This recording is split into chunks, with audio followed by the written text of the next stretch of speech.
Welcome to Beyond the Plates, Industry Talks by Le Cordon Bleu.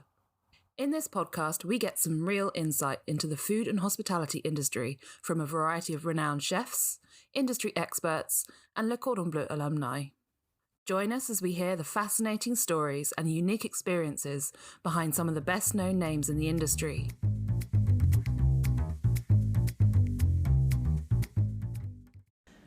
Today, we are delighted to be joined by Laura Dove, Director of International Operations at Allbright. Welcome and thank you very much for joining us. Thank you for having me. Laura, you're a Le Cordon Bleu alumna. What drew you to come to Le Cordon Bleu London? I've always been actively engaged in hospitality. My family travelled extensively and we lived abroad. So early on I understood the importance of bringing people together over food and wine, the sense of community and interaction it brings. Each country has their traditions and custom around food, but you always end up around the table conversing and laughing. It's the highlight of anyone's day, so to do that for work and for pleasure is an absolute privilege. I ended up at Le Cordon Bleu after already receiving my bachelor's degree in hospitality management in the States. I didn't feel I learned all that I could, so I came to London and joined the program. Fantastic. Can you tell us a little bit about your career from graduating from Le Cordon Bleu to now? Yes, so I had a want to focus solely on openings. It wasn't done in those days. You tended to join a company, work your way up, and then apply to get involved with a new asset. But I wanted to travel and get involved in different experiences and concepts, as hospitality is so broad. If you looked at my CV in those days, I used to get questioned about my commitment issues as I took on projects all around the world, moving countries every year. During an opening, I can easily work months without days off or 20-hour days to meet the demand of an opening timeline. So you actually are more committed than most. But however, I love the creative vision that has to come together in such a granular level where it translates to what salt and pepper shakers go on the table after finishing a $100 million build out. There's a lot of trust in those relationships, and the bonds you make during an opening are lifelong. So my career has taken me from Sydney to Los Angeles to London and beyond. It's what I envisioned 20 years ago when established restaurateurs told me that it actually wasn't possible. But now it's much more mainstream and companies value experience over years served. Absolutely. So what drove you towards operations rather than the culinary side of the industry? It was actually a very specific incident that led me to flip over from one side to the other. So I was working pastry, which sometimes meant a 5 a.m. start time or a late shift, so you're the last out. And you wait to always hear if the final tables are going to order dessert so that you can close your station. And sometimes you'd be standing there and the front of house had forgotten to tell you that the tables had already left. So after pulling a 15-hour day, you don't really find it amusing, especially when that's repeated. So I decided that I wanted to be involved in what was happening out there on the floor. I was quite shy, but I went for it anyway. So during school, I started as a busser and then I worked my way up. But my drive on the floor is to have a team that's well connected and in sync between the front and the back of house members. So my front of house gets involved in menu changes and culinary gets involved in service. It has to be a holistic approach to be proud of what you offer and to be successful. So everyone needs to contribute. Fantastic. I think, definitely more people need to think in those terms, for sure. So Allbright has a unique position as a female-centric private members club. What drew you to this role? Yes, so I met the founders, Anna and Debbie, through a mutual friend while I was working in New York. We talk about serendipitous moments all the time in Allbright, and that moment was one for me. I was thinking about what I wanted my career to evolve into. I still wanted to grow brands and offer wonderful food and service in beautiful environments, but I wanted a bit more substance to the mission. So at Allbright, it's all about community. Our members are the most inspiring women you'll ever meet. Why do you feel that it was necessary for a more female-focused club? Yeah, it's an excellent question. So we're not here to say that men are not welcome or to alienate 50% of the population. Men are allowed as guests, and we love the sense of pride that a member, when they bring in their coworkers, their friends, or their family into the club. It's a female-centered members club in order to give women the breathing space where they can focus on themselves and primarily their careers. We have extremely high engagement and use of our club spaces. We run more programming and networking than most clubs do.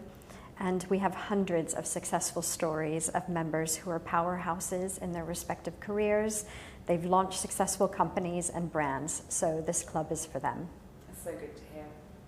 So, beyond being female-focused, Allbright has a thoroughly modern approach with a digital platform featuring NFTs and online learning resources.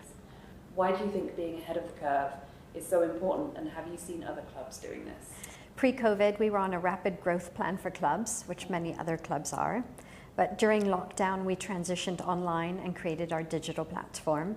Our community is actually now 500,000 strong of women around the world. Coming out of COVID, it was apparent that funding for female businesses had actually decreased and statistics for women leaving the workforce had increased. So for us, this was unacceptable. So we find that being first at the table creates a path for more women to get engaged.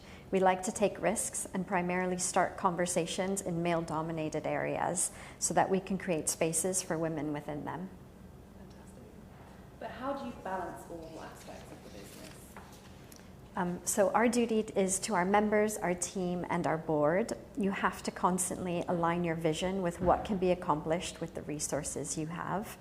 We have huge ambitions, and there are so many markets where more women need support. So our goal is to enter many more markets, but we are obviously on a journey to get right what we actually have to offer. Absolutely. I mean, you have to spend the time to ensure that things are successful. So let's talk a little bit about the hospitality industry. We heard earlier that you have a wealth of experience working in hospitality. What changes have you seen over the years?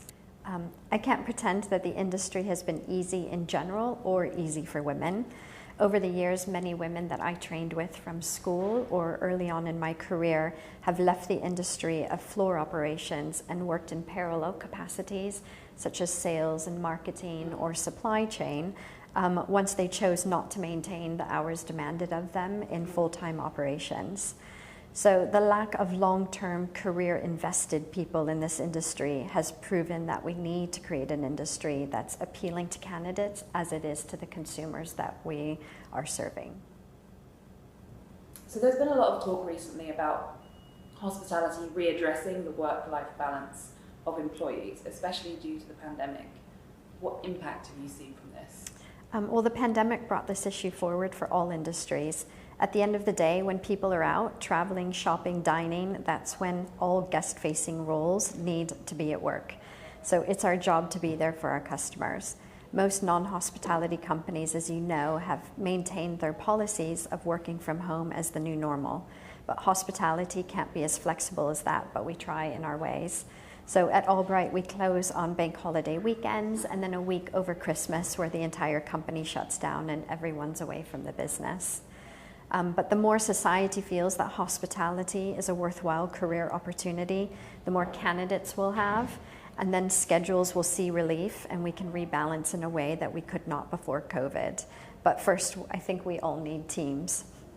Now, in terms of gender equality and diversity, do you feel hospitality has turned a corner, or is there still a long way to go? Yeah, so I find this a really hard question to answer as it's a personal question to everyone. It depends on your circumstances and the work culture that you're part of. I'm blessed to still have grandmothers that made it to their hundreds, so I'm very familiar with their stories about not even being allowed a career or an education to take them that far. So for me, within 2 generations, I am the change that they hope for, and I get to choose my work and my environment. On a corporate level, though, there are many companies making great strides with their culture, their training, the roles available, and the benefits they're offering. But on a global level, we have a long way to go.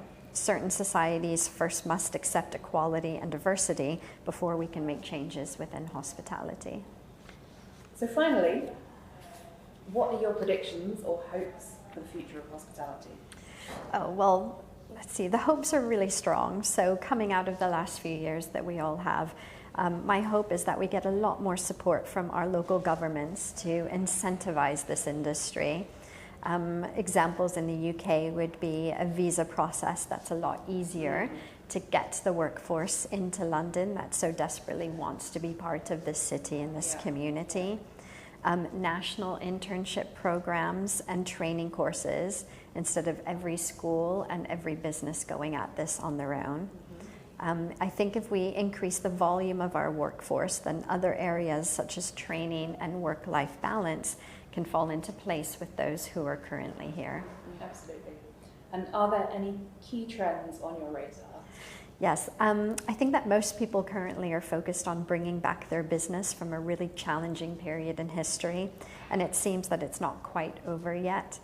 But the main key trend, this is not really about the season's cocktail, but the areas that need more conversations and a spotlight.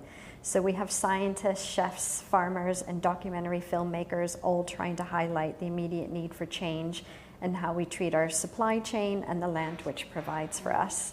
So education for the public on our food sources, legislature around our food and soil health for scientific, and has to be scientific and not political. Yeah, absolutely. Couldn't agree more. Well, that's it. Thank you so much for taking the time to share your insights with us. It's been really fascinating chat. Thank you so much. Really appreciate it. Thank you.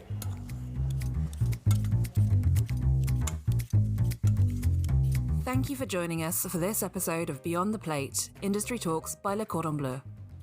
Keep up to date with all our news and episodes by following us on social media or by signing up to our newsletter. Links are included in the episode notes. Until next time, à bientôt!